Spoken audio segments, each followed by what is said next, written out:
In 2008, Tesla broke the mould with their Roadster, the first electric sports car. It was based on a Lotus Elise, but it cost £87,000, which might explain why they only shifted 2,500 of them by the time production ended in 2012. But that was then, and in the 7 years since, attitudes towards electric cars has changed dramatically. These days, when Tesla announces a new car, we don't just regard it with idle curiosity. We say, shut the front door! Let's have a look. Now we have the Model 3, which Tesla claim is the world's first mass-market electric car. Other manufacturers may disagree, but at least it's affordable. Well, £39,000 worth of affordable. That gets you the entry-level model, which has an official range of 258 miles. Next up the ladder is the long-range version, which gives you an extra 90 miles between plug-ins. And then there's this, the range-topping 450 horsepower Model 3 Performance. It costs 49 grand, has a range of 330 miles, and, as the name implies, its USP is speed. But more of that later, because first I want to assess this car's everyday ability. And from the word go, it sets out to be different. There's no key. You get in using an app on your smartphone. And once inside, I can confirm it's got 5 seats and a huge amount of space in the back. so is this electric entrant as clever on the road as conventional cars in the same class? My first impressions, it feels like I'm driving the future. I don't think I've ever been in a car that is so light and airy this side of a convertible. It gives me a wonderful sense of well-being, and I've barely gone a mile in it. Tesla say the car's strength hasn't been compromised by all that airiness. This glass can withstand the weight of 2 fully grown adult elephants. African, not the lighter Indian variety. Now we've cleared that up, what else impresses? The fit and finish in here is spot on. There are no creaks and no rattles. It feels like I'm sitting in a beautifully tailored suit. Not quite haute couture, but much better than your high street stuff. The thing that dominates in here, though, is the 15-inch screen. It is a whopper. The majority of controls are stored in here. Everything from autopilot to opening the glove box. And it is seriously impressive, but the big problem I've got with it is that you have to take your eyes from the road down to the screen. And that's not the end of the Tesla tech innovations. Self-driving, anyone? Well, that is another big Tesla thing. This vehicle comes with their autopilot system, which has full self-driving software. 8 cameras, 12 ultrasonic sensors, and 1 forward-facing radar means I can let the car drive itself for my lane change. I'm going to switch lanes. I'm going to go to the left lane now. I'm going to indicate. The car is steering itself into the left lane. Went a little bit too close to the super left line for my liking.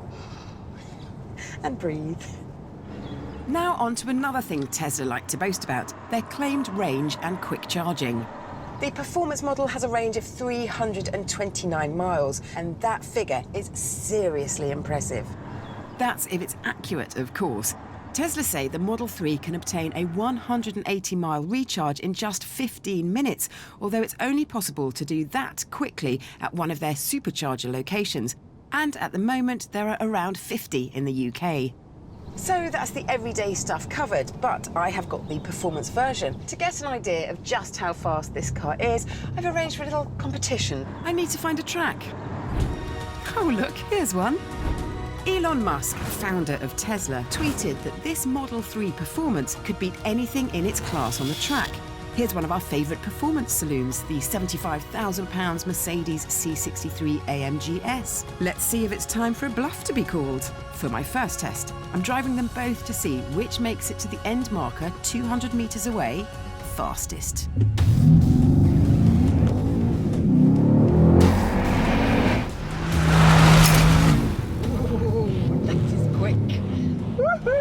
The Mercedes sets an impressive sprint time of 7.9 seconds. Right, that's what the Tesla has to beat.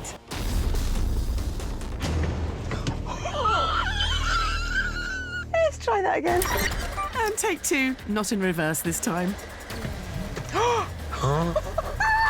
Literally off like a rocket. A pretty silent rocket. A pretty rapid rocket. Aye, aye, aye. So, what were my times, please?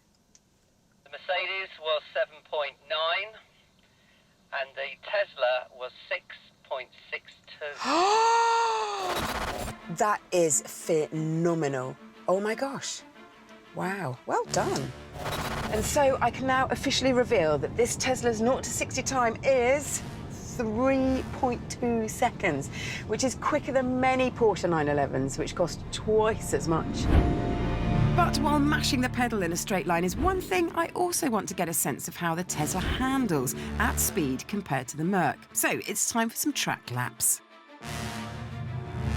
Right then, one lap of this precision track to set a benchmark time. The one fantastic thing about this car is the noise. Oh, it squats down and just fires you out of corners.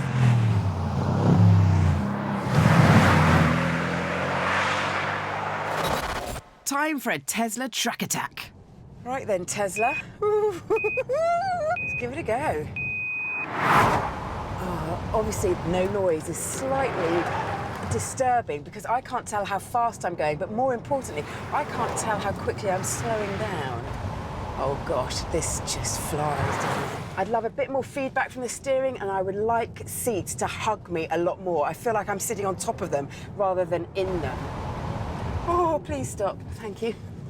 This is so impressive. Silence might not always be golden. Has it affected the Tesla's handling speed? So scores on the doors are the Mercedes-Benz, 32.9 seconds. The Tesla, 33.3, so this is 0.4 of a second slower around this very technical track. But that is mightily impressive against a massive German giant that is a performance saloon and 25 grand more expensive than this. So would I still be happy to have this wrapped and ready to drive away? I started the day intrigued and I finished impressed. I have got two niggles, which are you have to look to the right for info and the seats don't hug me as much as I would like. But it is comfortable, it is stylish, it is fast and it is fun. Well done, Model 3.